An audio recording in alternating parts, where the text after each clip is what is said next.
This month's podcasts are sponsored by Aubergine Legal. Do you sometimes worry that your business isn't meeting all its legal compliance requirements and wonder if you're ticking all the legal boxes? Are you losing sleep worrying about a piece of legislation that you may or may not be complying with? Perhaps you need some help with your client contracts or your data protection compliance. Or maybe you're worried that your website doesn't have the right documents or legal notices in the right place. Perhaps you have a brand that you want to protect with a trademark. How about if you could outsource it all and eliminate all of your worries?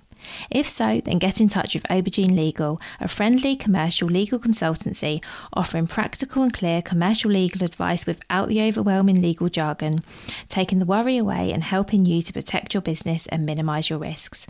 Aubergine offers a free 30-minute consultation if you have any questions or want to find out if they can help, and you can access this link and book your free 30-minute call via the link in the show notes.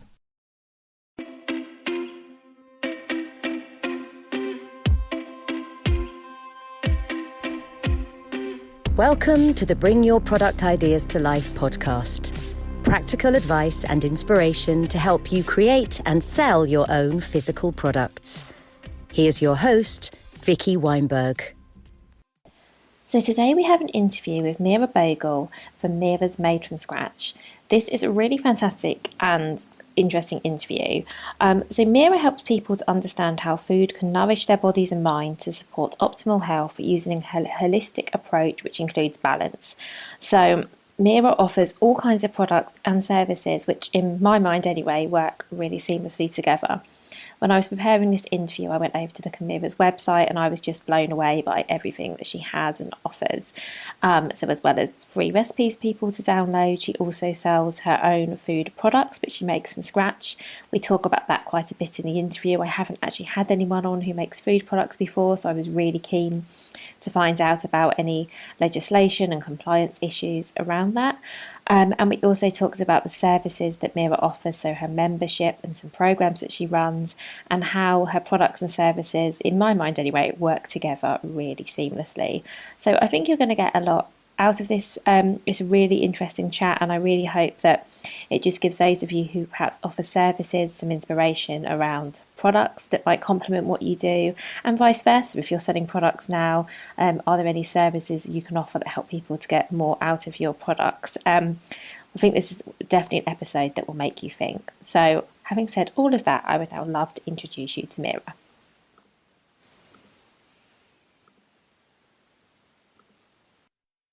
So hi Meera, thank you so much for being here. Thank you so much for inviting me, Vicky. You're so welcome. So let's start by you giving an introduction to yourself, your business and your products, please. Okay, so my name is Meera Bhogal and my business is called Meera's Made from Scratch. It is a business which pretty much operates online and virtually. So we have a website where we sell our products, which are all gluten, dairy and refined sugar free. And we also have a range of teas that we hand blend ourselves, and everything is, as it says, made from scratch. And we make them actually at home at the moment. That's where our kitchen is, and that's where our office is as well. Thank you so much. So let's start at the beginning, if that's okay, and talk about how and why you started up the business, and when as well, perhaps. Okay, so why did I start the business? Well, it actually started off as a kind of passion project, as something that I was doing for myself, for my own well-being. I was making my own herbal infusions and different blends and different foods that I was eating myself. And actually I had friends who were saying, oh, that looks nice, can I try that? Or I've got aching joints, and I'd say, oh, try some of my turmeric blend, or I want something that's refined sugar free, and I'd say, oh, try one of these biscuits, and that's really how it started. And then it just became more and more popular, and I realized that there was a market, a really niche market, because we really are very niche, where we have gluten-free, refined sugar-free, dairy-free, and some vegan products, but none of them use substitute. We use whole grains and whole foods. We don't use any kind of substitutes that mimic another product. So for example, we wouldn't use margarine, or a vegan margarine. We would only use either coconut oil or avocado oil or olive oil. So that's kind of a comparison. So that's really where the business kind of stemmed from, and it's just grew through people wanting more and more. And Yeah, we went through a bit of a rough patch with the pandemic, and it did sort of change shape a little bit during the pandemic.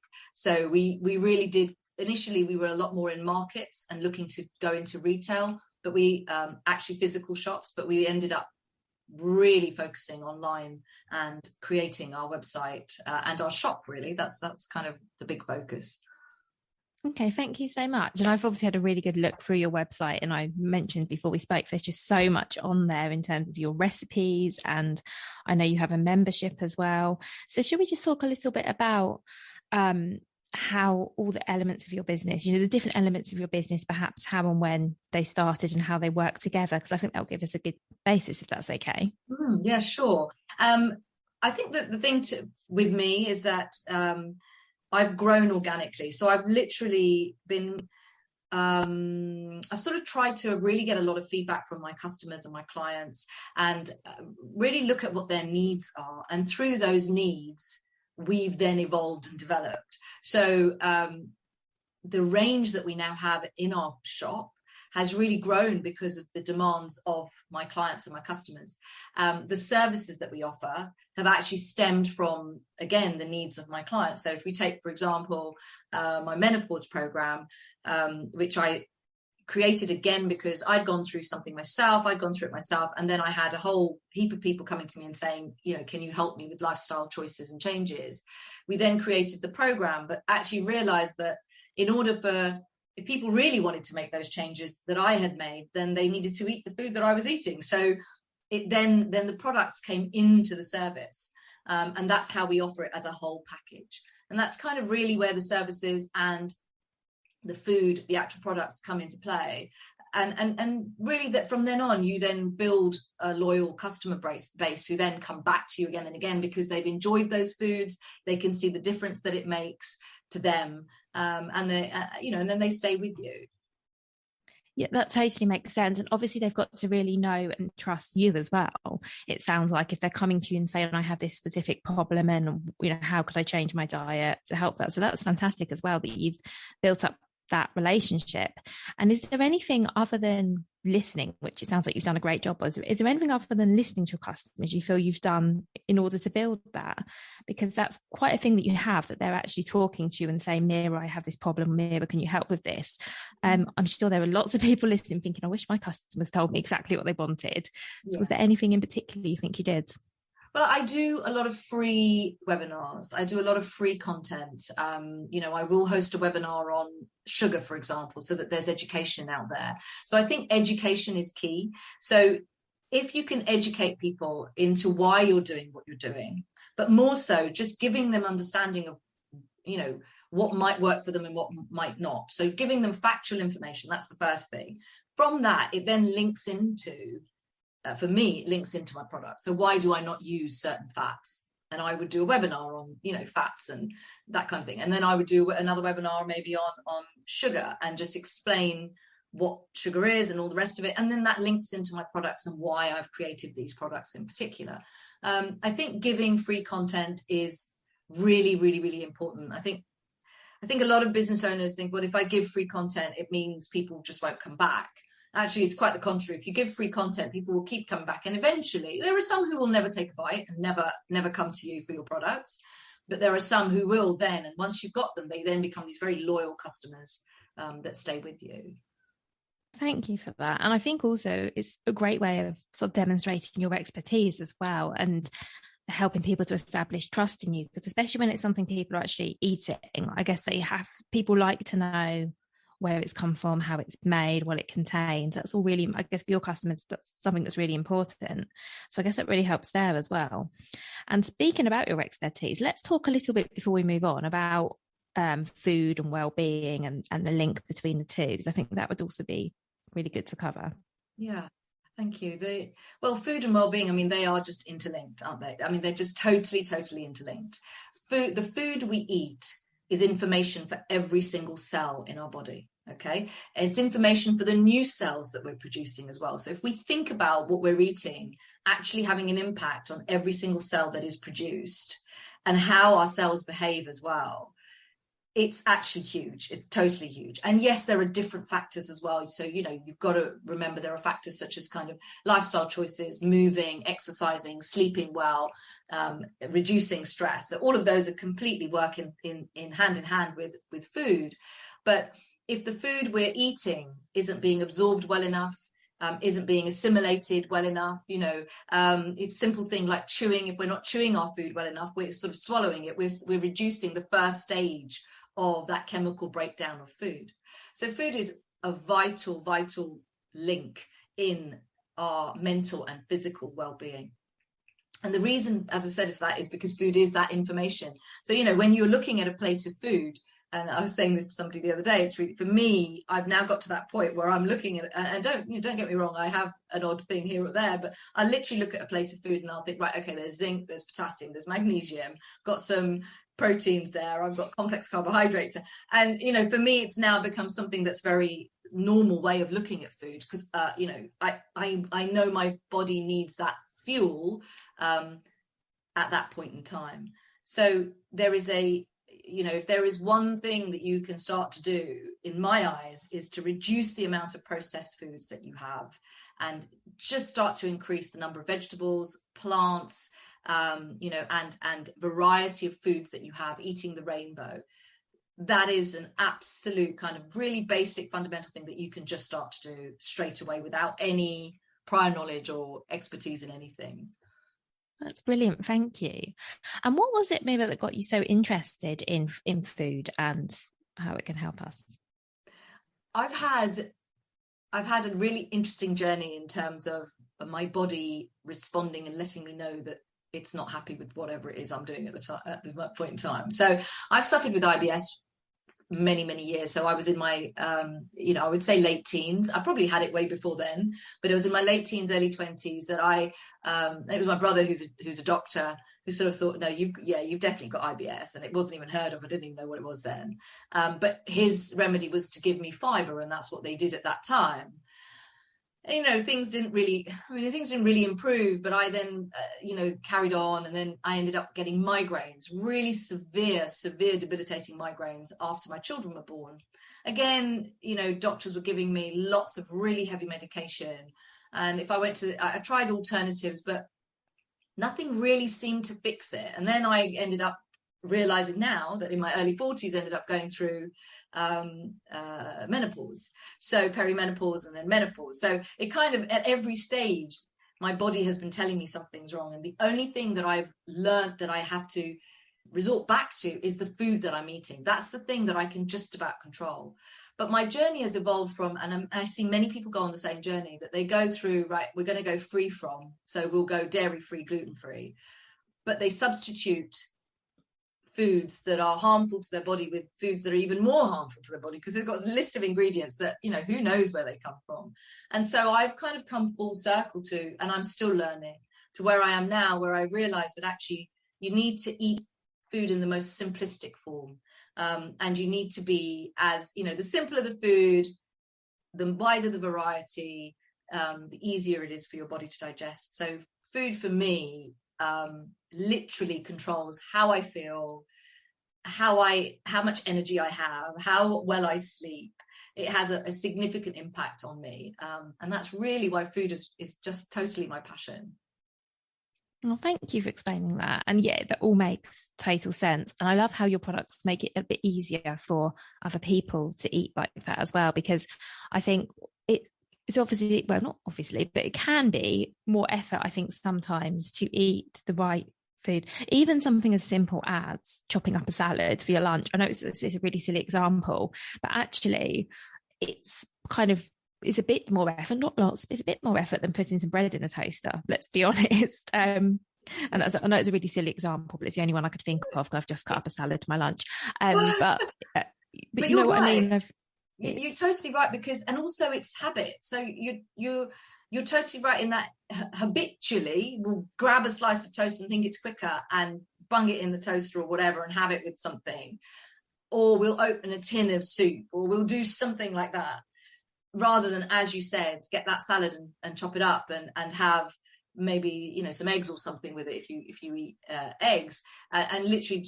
But the things that I really, when we do our programs and when I work with the clients I work with, we do talk about preparation. We do talk about a different mindset when you want to really invest in your food and yourself.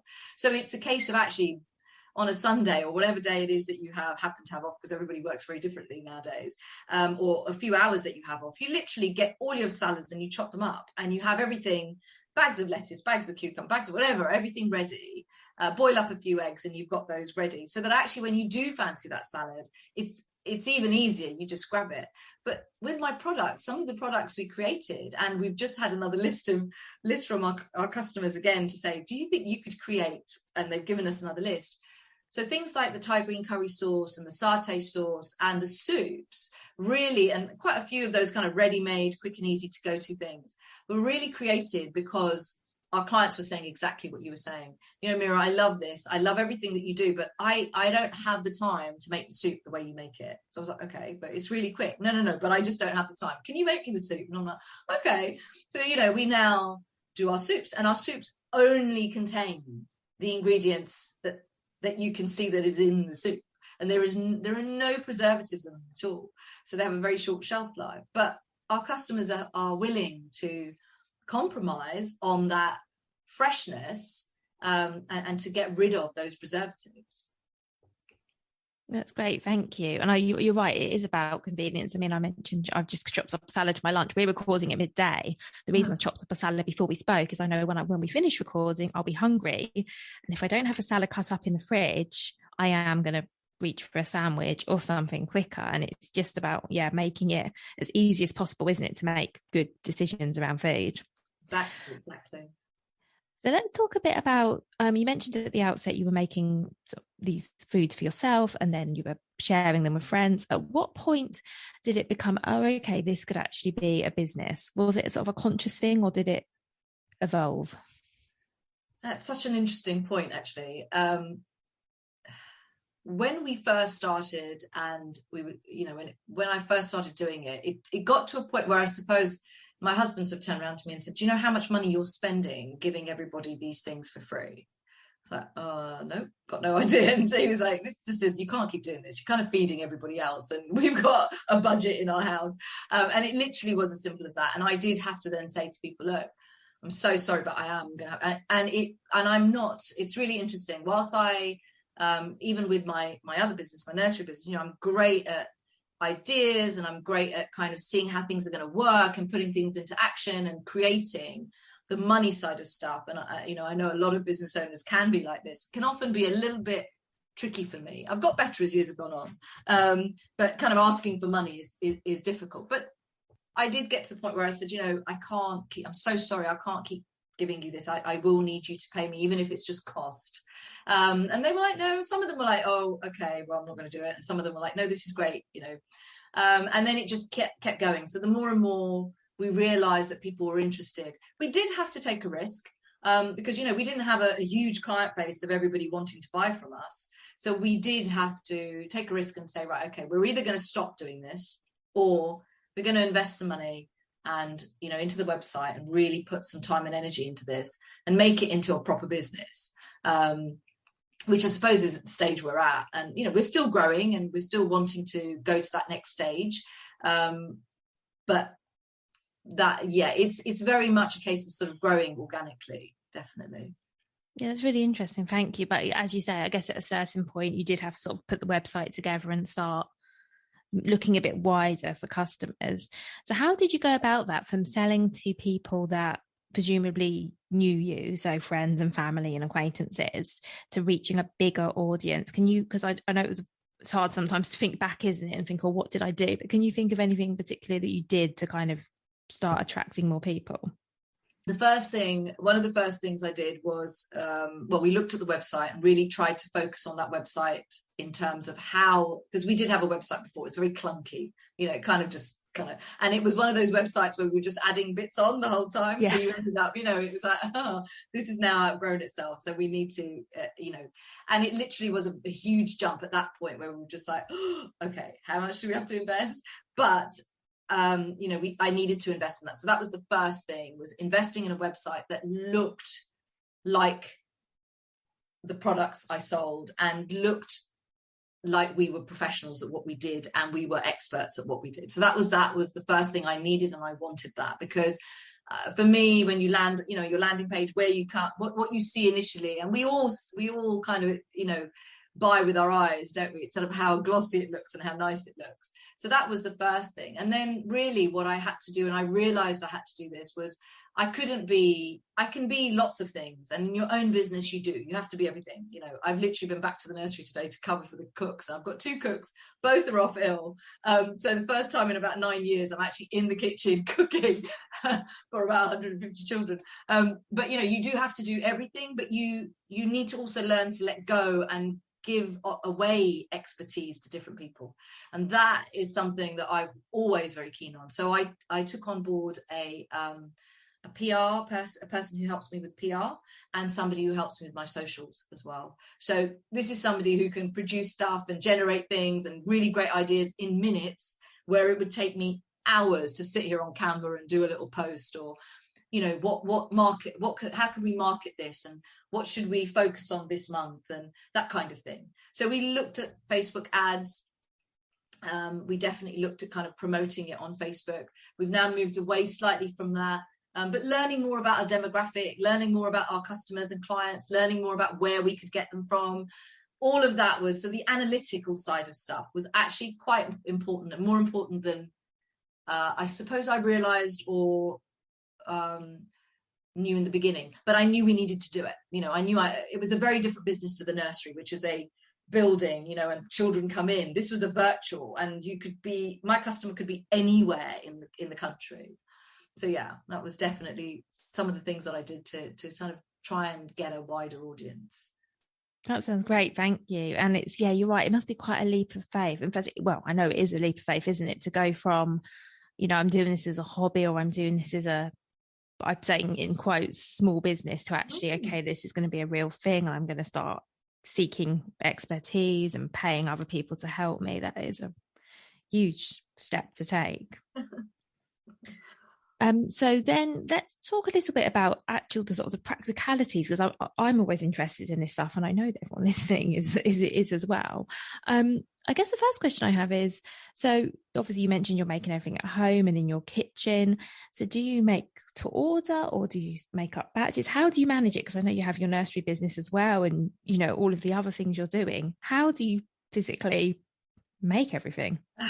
The thing that we realized, so initially when we were we're still sort of small, we're not big, but initially when I was just making for 1 person or 2 people or 5 people, it would be whenever, Meera, could you give me 10 energy balls? Meera, could I have that? Meera, can you give me this tea? And I would just, yeah, that's fine, it's fine. But you get to a point where you realize, hold on a minute, I can't actually do. So that means I'm stuck every day, and I don't know what stock I've got, and I don't know what's going, so suddenly you realize actually this isn't going to work. And that's where systems come into place. And I'm definitely one for systems. I love being systematic and logical about the processes that we're using. So we had to establish the fact that actually we needed, because of the range of products we had, we needed a cutoff point in the week where that was it. From that point onwards, you then started to make the products that had been ordered, and then you had a system to get them delivered and out. Now, because our products aren't fresh, so the biggest challenge for us is because our products aren't they are fresh, they don't have preservatives, and they spoil very quickly, and quite often they need refrigerating. It was our packaging cost and our delivery cost. That was where we stumbled quite a few times. And have had to replace products for people and customers, and that's been really deflating, because they receive their order and it's all upside down because the delivery people have just thrown it about all over the place. It's just, or it's gone off, or it hasn't reached there until 3 days afterwards. So that was one of our biggest challenges. But in terms of actually cooking, producing, and doing all the rest of it, we have a cutoff date on a Sunday now. We've established that works for us. So Sunday evening, 11:59. That's it. The last order is placed. Anything after that follows into the next week. And then we start our process of activating our nuts and seeds, getting our products actually ready. So we don't use almond flour, which just is bought in. We buy our organic almonds, we activate it, which requires 24 hours. We then dehydrate it, which requires another 12 to 15 hours. And then the almond is ready to use. So we have to sort of pre-think that. And then we produce, we cook, we have a whole system going. We then have deliveries going out on 2 different stages. So we have a local delivery, which we have a chap who's a lovely chap who works with us, and he delivers locally. So we package and we deliver locally. That's on a Thursday. And then on the Wednesday, we actually have the postal deliveries going out. And we've found a company who now, it's been reliable. They've been able to get the products there the next day, which has been brilliant. But yeah, that's kind of how it works. And then we start again. So Thursday, once the orders have gone out, we start again with the kind of anticipation of how many orders we may or may not get in a week. And it grows. It's sort of been growing gradually. Yeah. Thank you for explaining all that. I love how organised you are. I think I think it makes total sense to have a system. I can't see, with like the range that you offer, I can't see how you could operate actually without having a system in place. Yeah. And I'm glad you got your logistics issues sorted as well, because I think sometimes it's easy to underestimate. I've had in the past with my own business logistical issues as well, and sometimes it's easy to underestimate the importance of just packing things in the right box, for example. It's these things that you don't think about it until you do it and it goes horribly wrong. Yeah. And the cost, and it's really, and customers do get quite upset sometimes when we talk about the cost of that delivery, and we do pass it on, because our margins in the food business are ridiculous. There's not, very little, if any. So we have to pass on the cost of delivery, and we do absorb the packaging cost to a certain degree, but the delivery, we will, if it's outside of a local area, we will pass that on, and they're actually paying whatever it is that the company is charging us, which sometimes can be absolutely ridiculous amount of money, but sadly, that because it's a fresh product and it needs to get there the next day, you have to pay for that. Yeah. And are there any other challenges? I mean, I say, are there any? I'm sure there are, involved in selling food. So, for example, I guess you must need food, I'm guessing, food hygiene certificates. So for anyone who's interested in making food products at home, what are things that need to be considered? Yeah, so really, really important that you get your food hygiene certificate for you and anybody else who's going to be working with you in the kitchen. It's also, once you do that, you'll see that actually they give you a lot of advice through there as well. But you need to also contact your local authority, environmental health, and they will arrange to visit your property as well. So they'll arrange to visit your property and will go through kind of all the food safety standards that you should be meeting, that you're required to meet in order to produce produce food and to sell it as well. So that's kind of one aspect. And then you do also your insurance, make sure you've got your insurance in place as well. And also, if you're thinking about selling at a market or selling outside of somewhere, there's a difference between packaged foods. So if you're packing your foods at home and then selling them at the market, there's a difference between that and if you're going to then and actually making fresh food at a market.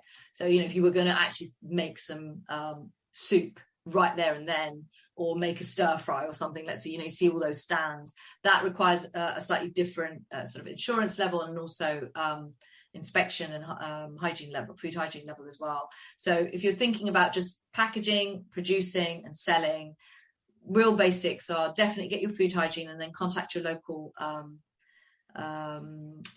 council and get them to come and inspect you. And that applies to whether you have a food business at home or somewhere where you've got a unit and you're operating out of that. The requirements are still very much the same. Thank you. That was really useful. It sounds like your local authority should actually be fairly helpful in terms of explaining what you are required to do as well, which I think might be reassuring, because I'm sure there's lots of things, but it sounds like you do get a bit of guidance there. I think if you go to the Food Standards Agency online on the website, you'll get a lot of information on there. And councils, so officers and inspectors aren't generally supposed to kind of help you. They're just there to inspect. But you can speak to them and say, I'm opening up a business. What do I need to do? And they will direct you. But the Food Standards Agency website is really helpful. And they've got a better food, safer food, better business file or document, which is, again, really, really useful for any food business as well. That's something that people will need to become familiar with. Perfect. Thank you. And that was a great point you made about the insurance as well, because I think that's something else that can obviously be overlooked, but knowing the kinds of insurances you need is obviously really important. I know, for example, if you're doing stalls, I think you also need public liability insurance, don't you, in case somebody trips over your table. So there's a lot to consider, actually. Yeah, and store and market holders, market organisers are usually very, very thorough about asking for these bits of information. And during COVID times, we had to have a whole COVID procedure that we would have to write up, and signs and things like that as well. So usually, if it's a good market, established market, they usually have guidance for you as well. Thank you. And you mentioned that markets were something you did sort of in the days pre-COVID. Is that something you're still doing now or thinking of going back to, or is it just online at the moment? We actually now are focused online. So we did we really actually mainly started doing markets during COVID, and that was because nobody knew what was going on. No one could kind of get to anywhere, and it was all very, very quiet. So as soon as markets opened up, we then started to do the markets, and we found that because it was outdoors, people were actually able to come out and buy the foods that they needed, and because food was an essential item, we were okay. We were able to sell. And that really kept us going a little bit, but it wasn't really fruitful. And the reason for that is because our products don't last. So I can't, if I don't sell the biscuits, they go in the bin, or I eat them, which I didn't want to do. I couldn't predict whether I would need 5 packets of biscuits or 3 packets of this, or what I would need. So I would go in, hit and miss, and they go, "Oh, that did really well last week. I'll produce that," and then not a single one would go, and then it'd go in the bin. So I ended up making more of a loss than anything else. So whilst it was great during COVID, kept our spirits up a little bit, it wasn't something, as soon as we were able to use the website and really do that marketing and do all of the things I said we did, mentioned earlier, as soon as we were able to do that, and focus on the programs and the services as well, which really lead into people buying the products, we then decided it just wasn't worth our while doing a market at all. Yeah, that makes sense. I didn't actually think about all these really unique challenges that you have because of how fresh your products are. So I'm assuming that most of them have a couple of days at best. Yeah, so some will, yes, 3 to 4 days. Some things have 2 weeks, but most are sort of within 5 days.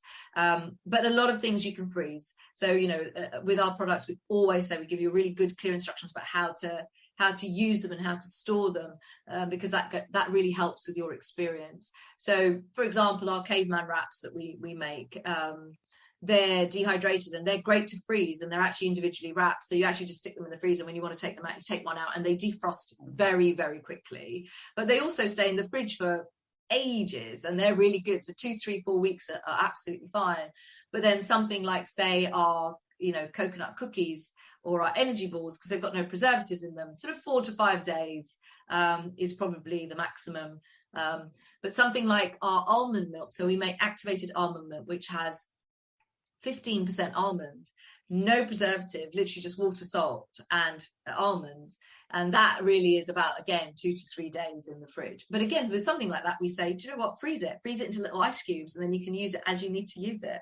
So it's just really remembering and going back to when we didn't have accessibility to food sort of 24/7, and it didn't go off. Your bread stays out and it doesn't go off for weeks, or your apples don't go off for months. Something strange about that, something a little bit unnerving about things not going off, actually, to me. So it's just getting used to that way of living and thinking again. And a lot of people do it, and it does work. Yeah, thank you. And it sounds like you give so much information as well. The sense I'm getting, Meera, is that as well as your products, you're just providing so much information on how to store them, how to use them, how to get the best out of them. And I am certain that's something else your customers are really valuing as well. Because it's clearly, you're not just selling I mean, we touched on this, but you're not just selling products. And while we're actually on that, let's talk a little bit about some of your services, because I think that would be nice to mention those as well. No, thank you. Yeah, no, so as I said, the services kind of evolved from the food and from whatever I was going through, and people connecting with me.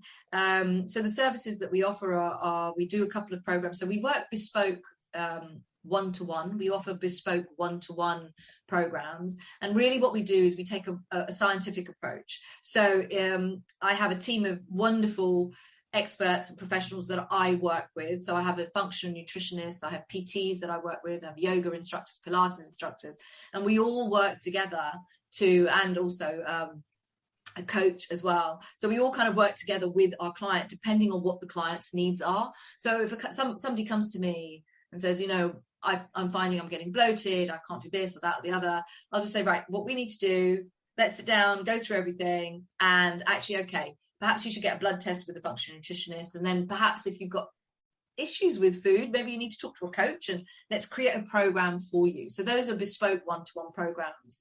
But we also have programs like my Don't Pause Menopause program, where it's a group of women creating a community. I've had 35 women now go through that, very small groups, so between 5 and 10 women. And we literally go through education is key for all of that. All of any program you do with me is all about education. And then we use my products to create and build a kind of new way of thinking and lifestyle choices that really, really have had kind of 100% success rate in making people feel so much better. I think the aim for me is optimal health.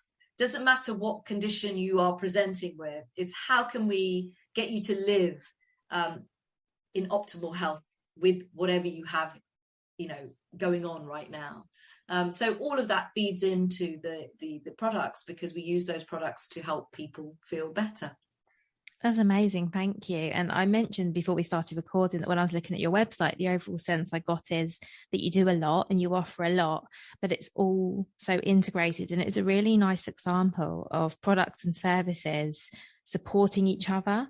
So rather than being an add-on, it really feels like yours integrate, that everything's integrated. That was a real clear sense I got when I looked at what you did. And I think maybe sort of reflecting on why that is, I think it does come back again to the education and how passionate you are about educating people and helping, and you're such an expert in the subject. I think that's the reason why it all feels like one. It feels like one offering with separate elements. Yeah, thank you. That makes sense. Yeah, no, it does. And that's really how it's kind of evolved. And, I always think to myself, it's like the website, the shop bit of the website almost feels like a little supermarket for anybody who's kind of trying to do things slightly differently. But it's also one of those things that if you're looking for, let's say, if you're looking for a Thai green curry sauce, why would you go for my Thai green curry sauce? Or if you want chocolate, why would you go for my chocolate and not a chocolate that says it does the same thing? And I think it really does boil down to that education. So my customers are either people who are really knowledgeable about the food that they're eating and very particular, or they're on that scope where they're suffering with some kind of illness or whatever it may be, condition that's happening, and they're actually been forced then to look for alternatives. And then the kind of third sort of customer base is just people who are just curious, experimental, should I say. That was really interesting. Thank you. So before we finish off, I know you have some kids subscription boxes that you're working on at the moment. Do you want to talk to us about those briefly? Oh, this is exciting. So this is where my the nursery, the bit that I originally started with, my original passion in life, looking after children and educating children, kind of meets Meera's made from scratch, so they kind of come together. So our children's boxes, our subscription boxes, are going to be available later this year. They basically come in through the post, and we have what we're going to do is actually make it a little bit more exciting. So we're going to do different foods around the world. So you get a map, your child gets a map, and every week or every month they'll get a food which focuses from a different country, and one product from that country. So if it was a cacao bean, they'd get a cacao bean, you'd get loads of facts about it. You'd also get facts about the country as well. So it becomes a real big sort of general knowledge kind of thing where the whole family can get involved too. And, we're learning about, you kind of bringing in all elements, bringing in numeracy and literacy and sort of geography and all sorts of bits as well. And then you get obviously to create a lovely snack or a dish, whatever it is we decide. They tend to be, the first few ones are definitely the things that are easy to make and bake. So because I think children do really enjoy that kind of baking thing.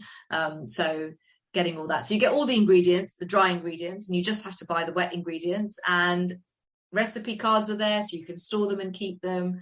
And it's really cute because it comes in kind of once a month, and you can do it with your children or they can do it themselves. It's really up to you. Well, that sounds great. Thank you. Do you know when they're likely to be launching? Not yet, but later this year, probably about September, a little bit later this year, September, October time. Okay, thank you. Well, we're going to link to your website in the show notes. So depending on when someone's listening, they might be live or they can keep checking back. But yes, we'll link to your socials as well so people can follow you for all of the updates. Thank you. And if you do want to keep updated, actually, if you subscribe to our newsletter, we don't bombard people with newsletters at all. They're very irregular, but we literally just, when there's something new happening or a free webinar happening or something like that, because I'm doing a free webinar, I'm doing 2 free webinars in March. So just kind of when those happen, we post something out to you. So if you subscribe, then it's just a lot easier. You get information straight away. Amazing. Thank you. I'm going to do that because it sounds like there's a lot going on. Well, thank you so much for everything you shared. I've got one final question, if that's okay. And that is, what would your number one piece of advice be? And I know it's probably hard to choose, but for someone else looking to start up a product business, particularly perhaps one, that they're making themselves, what would your top piece of advice be? I think my top piece of advice is don't be put off by people saying, but that's already been done. It doesn't matter because you're going to do it differently to somebody else. So don't go looking out to your competitors or get overwhelmed by all the people maybe doing the same thing, because just focus on your own uniqueness and your own creativity and put that into your product, and that will make your product different to somebody else's. So don't be put off by however many people are doing things in the marketplace. There will always be somebody who will be interested in what you are doing. As long as that product is a piece of you, it will work. That's brilliant advice. Thank you so much. Thank you. Thank you so much for listening all the way to the end of this episode. If you enjoyed it, please do leave me a review. That really helps other people to find this podcast. Make sure you subscribe so you don't miss any future episodes, and do tell your friends about it too if you think that they also might enjoy it. You can find me at vickyweinberg.com. There you'll find links to all of my social channels. You'll find lots more information, all of the past podcast episodes, and lots of free resources too. So again, that's vickyweinberg.com. Take care, have a good week, and see you next time. If you've been inspired to start a podcast in 2024, I really recommend my podcast host, Captivate. Captivate were my top pick when I started podcasting 4 years ago because of how easy it was for a complete novice like me to get started. I've stuck with them for the last 4 years because Captivate is still really simple to use. They keep adding great new features like the ability to share ads like these, and they've just been really reliable. So when you're ready to start your own podcast, you can use the link in the show notes and get a free 7-day trial with Captivate.